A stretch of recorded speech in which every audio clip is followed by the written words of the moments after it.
Bütün hamının anası da, başlı da, namusu da, gayreti de bu torpaq. Qalxıb döyüş alik tək,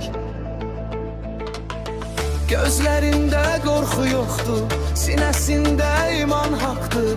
Adın keçər tarixdə bax, Qazaxlı Alik Mərdürək. Qazaxlı Alik vətən səsi, sinən sipər adın kəsər. Bayraq üçün can verəsi, Azərbaycan səni seçər.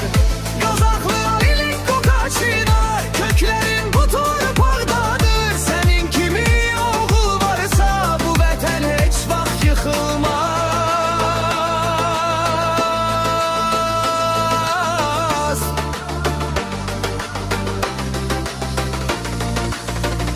Zaman keçər, illər ötər,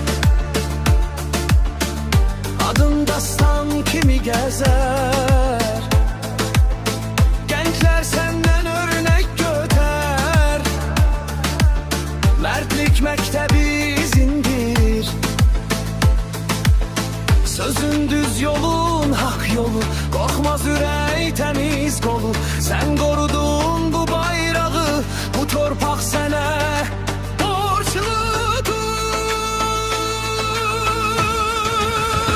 Qazaxlı Alik vətən səsi, sinən sipər adın kəsər. Bayraq üçün can verəsi, Azərbaycan səni seçər.